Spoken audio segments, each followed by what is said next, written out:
शासनपति प्रभु महावीर स्वामी को हम वंदन करते हैं। सभी गुरु भगवंतों को तिकोतों के पाठ से वंदन करते हैं। श्रद्धावान भाई और बहनों, आपके अंदर विराजित आत्मा को माजलगांव से सुभाष कोठारी का सादर प्रणाम, सादर जय जिनेन्द्र। उत्तराध्यायन सूत्र के चौथे अध्ययन पर ये मेरा छठा वीडियो है। गुरु भगवंतों ने हमारे को चौथे वर्ग में प्रमाद के बारे में समझाया है। प्रमाद से क्या क्या दोष होते हैं, प्रमाद करना या नहीं करना ये आप पर अवलंबन है, लेकिन प्रमाद से क्या क्या दोष होते हैं वो गुरु भगवंतों ने समझाया है। चौथे गाथा में उन्होंने क्या कहा है? संसार मावन परस्त अट्टरा सारम जमच करई कम्मम कम्मस्ते तस्य वो काले न बंधवा बंधवयम वेंती। गुरु भगवंत चौथे गाथा के अंदर समझाते हैं, संसारी जीव अपने व दूसरे के लिए पाप कर्म करता है। तो पाप कर्म क्यों करता है? गुरु भगवान समझाते हैं, तुम्हारे पास प्रमाद होने के कारण। अगर प्रमाद नहीं रहा होता तो तुम संसार का कार्य करते थे, लेकिन उचित प्रमाण में स्वयं को कितना लगता है, मेरे परिवार की क्या आवश्यकता है। जैसे संसार में रहे परिवार के लिए अनाज चाहिए, कपड़ा चाहिए, रहने के लिए मकान चाहिए, तो इसकी पूर्ति वो करेगा। लेकिन अगर प्रमाद अधिक बढ़ेगा तो उसको एक कपड़े से, दो कपड़े से उसका समाधान नहीं होता। उसको कई प्रकार के ड्रेस होना चाहिए। मकान रहने के लिए जरूरी है, लेकिन प्रमाद के वजह से अब उसको मकान दूसरे का कैसा है उससे मेरा अधिक अच्छा हो, फिर इसके लिए उसको क्या करना पड़ेगा? उसको अधिक पाप करना पड़ेगा। इसीलिए गुरु भगवंत चौथे गाथा में समझाया है, संसारी जीव अपने व दूसरों के लिए जो पाप करता है उस कर्म के फल भोगते के समय बांधव सहभागी नहीं होते। अगर समझो हमारे पास प्रमाद नहीं रहा होता तो हमारा चिंतन क्या चला होता कि मैं क्यों कर रहा हूँ, किस लिए कर रहा हूँ, मुझे कितना करना जरूरी है, इसका विवेक रहा होता, इसका ध्यान रहा होता, तो इससे क्या हुआ होती, तो उसने जो आवश्यक क्रिया है वो करता था, लेकिन अनावश्यक क्रिया नहीं करता था, अनर्थ दंड नहीं करता था। इसीलिए गुरु भगवंतों ने हमारे को कहा है कि तुम्हारे को अनर्थ दंड में तुम न जाए, व्यर्थ की हिंसा से बचे, व्यर्थ की हिंसा न करे। इसलिए भगवंतों ने शास्त्र का माध्यम से हमारे को समझाया है कि तुम ऐसा अगर करोगे तो तुम्हारी पाप प्रवृत्ति बढ़ते बढ़ते जाएगी।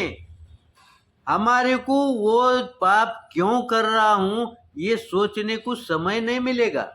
अगर सोचने के लिए समय नहीं मिलेगा तो वो आज जितना पाप किया है वो प्रतिपल उसमें वृद्धि ही करता जाएगा। और अगर उसको सोचने का समय मिला तो पाप वृत्ति कम करने में उसका समय जाएगा। देखो, कम करने में और अधिक करने में कितनी विपरीत दिशा होती है।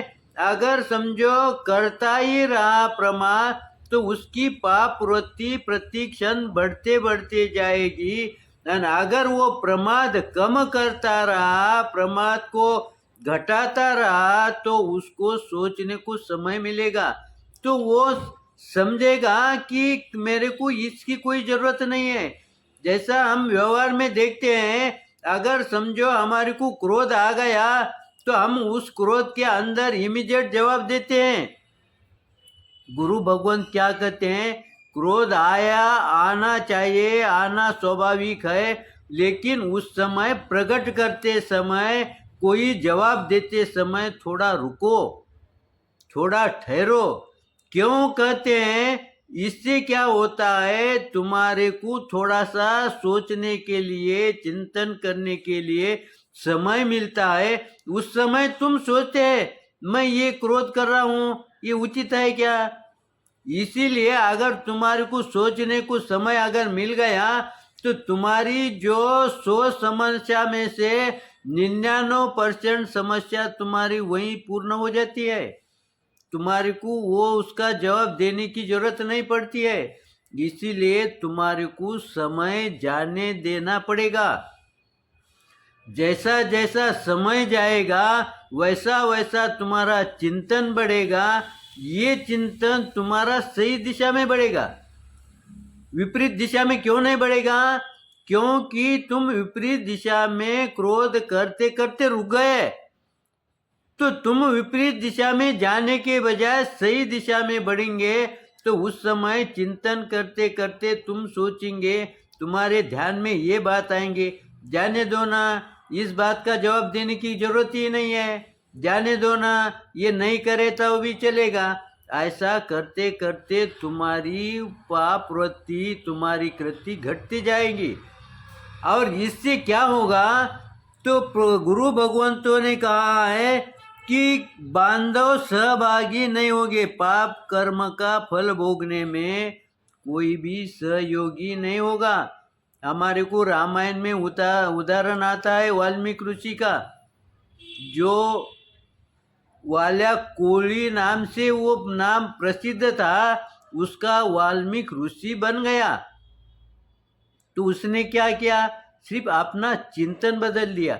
हमारे शास्त्र में भी कई हैं, रोहिण्या चोर हैं, उसका चिंतन बदल गया, उसको प्रभु की वाणी सुनने का नहीं ये नियम लिया, लेकिन संयोगवश से उसने वो सुनने को मिले 2-4 शब्द, उससे से उसका चिंतन बदल गया कि नहीं। यानी वो पाप वृत्ति के तरफ बढ़े हुआ व्यक्ति, उसको सोचने को समय मिला, चिंतन के लिए समय मिला, तो उसकी सोच बदल गई, तो उसकी दिशा बदल गई, तो उसकी गति बदल गई। इसीलिए हमारे को सिर्फ दिशा बदलने की है, और दिशा बदलने के लिए है गुरु भगवंतों ने हमारे को शास्त्र के अंदर क्या करने को कहा है। ये हम पढ़ते हैं, रटते हैं, लेकिन गुरु भगवंतों ने कहा कि 1 बार, 10 बार, 4 बार, 1 साल, 2 साल तुम रटो, लेकिन उसके पश्चात तुम उस पर चिंतन करो, उस पर मनन करेंगे तो तुम्हारे को सही दिशा मिलेगी। किसी बच्चे को एक निकालने के लिए रटने को बोलते हैं, लेकिन उसको मर्यादा है, उसको समय है। अगर वो 15-20 साल तक भी रटते ही रहा तो हम उसको अच्छा बच्चा नहीं समझेंगे। वैसा ही अगर गुरु भगवंतों के नज़र में हमारे को अच्छा बच्चा वो कहे, ये अगर भावना होंगी तो तुम रटो मत, अब तुम चिंतन करो कि गुरु भगवंतों ने ये क्यों करने को कहा है, ऐसा क्यों करने को कहा है, इससे क्या होता है। इसलिए गुरु भगवंतों ने कहा कि प्रमाद के वजह से तुम्हारी पाप वृत्ति बढ़ेगी, लेकिन जब उसका कर्म उदय में आएगा, वो कर्म भोगते समय तुम्हारे को कोई भी परिवार साथ नहीं देगा। लेकिन कर्म किसके लिए किया है, पाप वृत्ति किसके लिए बढ़ाई है, जिसके लिए हमने बढ़ाई है, जिसके लिए हमने अधिक का पाप किया है, वो हमारे को भोगने के लिए सहयोग नहीं करता है। तो इसीलिए गुरु भगवंतों ने तीसरे गाथा में ये समझाया है। आगे की गाथा में क्या कहा है, इस पर हम चिंतन करते। वित्तेन तानम न लभ्ये पम्मते ಈ ಮಮಿಯೇ ಲೋಯ್ ಅದ್ವಾ ಪರತ ದಿವಪನಟೆ ಅನಂತ मोहे नेया ऊयम दट्टुम दट्टू मेव। यानी गुरु भगवंत पांचवे गाथा में क्या कहा है, प्रवादी मनुष्य धन से इस लोक परलोक में रक्षण नहीं कर पाता है। हम समय को देखते हुए पांचवे गाथे का चिंतन हम कल करेंगे, क्योंकि आज पूर्ण नहीं होगा है। मेरे समय में कुछ गलत आया होगा बोलने में, उसके लिए आप क्षमा करेंगे। सही आया होगा तो लाइक करेंगे, शेयर करेंगे। इसी आशा के साथ मैं पूर्ण विराम लेता हूँ।